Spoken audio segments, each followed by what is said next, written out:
Hello folks, it's MAAC tournament time once again, and alongside Ian Sacks, I'm Anthony Carlo at the Times Union Center in Albany. The Iona College men's basketball team taking care of the Siena Saints. Ian, in the quarterfinal, they'll move on to take on either Canisius or Monmouth, the winner of this game in the semifinal. So Ian, a 74-71 win in front of an electric crowd, a crowd made up of mostly Siena Saints fans, but the Gaels prevailed. Well, Coach Kluse talked about it all week long, the top-seeded Gaels having to draw the Saints on their home court, and it was a tough draw. The crowd was, as you said, electric. Got into it at the end when the Saints made their run. Coach Patsos of Siena loving the crowd in the postgame, saying, you know, this is the best place. Of course it is for Siena, but the Gaels showing that they can get it done against anybody, anywhere. The fans, thank you so much.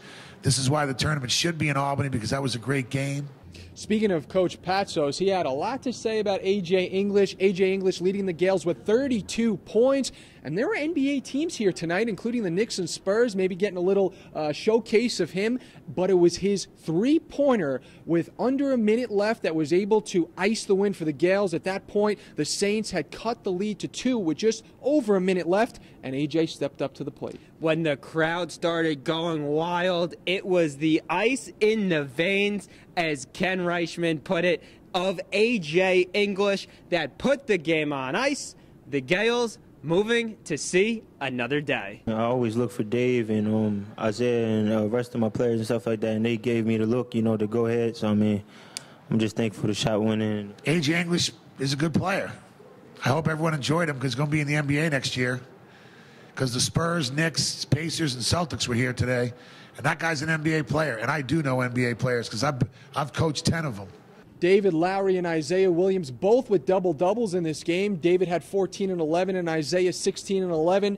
Definitely a team we've seen all year long get contributions up and down the line. And today, though A.J. English was the primary component to the Gaels' win, you can't complain when you got a couple of double-doubles to help you out. Well, Isaiah just 3 games removed from that 12-game absence due to injury, looking pretty good tonight, 16 and 11. As you said, Dave Lowry, of course, his 16th double-double on the season. Cedric Cashmere, limited tonight, didn't shoot well, made some clutch free throws, but you have to wonder, the freshman in his first MAAC tournament game, some butterflies maybe? You know, it had to be, and he's been stellar all year long. We've seen him go to Dratty Gymnasium in front of one of the most electric crowds you will ever see, and he basically was on fire. I mean, the whole game, up and down, he did not give up, relentless. And then he comes into a game like this, his first look at the MAAC tournament, and he doesn't come out on fire. Now, it'll make you wonder whether Cedric is going to be able to handle the big stage. There is going to be no problem. If you're a fan out there, if you're worried right now, please do not worry. All this means is Cedric is saving up a big one, and that big one may come up against Monmouth or Canisius in the semifinal.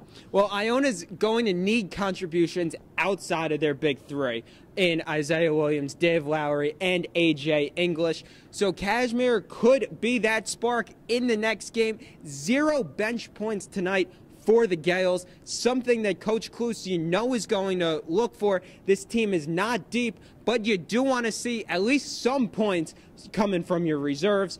Hopefully they could get it done in the semifinals. Definitely a heartbreaking loss for Siena at this point, but an optimistic outlook for them afterwards, because let's be honest here, the Gaels, the #1 seed, the juggernaut of this conference, it wasn't going to be easy to beat them. They came close, but Iona did prevail in the end. They'll be moving on once again to the semifinals to take on either Canisius or Monmouth. Alongside Ian Sacks, I'm Anthony Carlo here at the Times Union Center.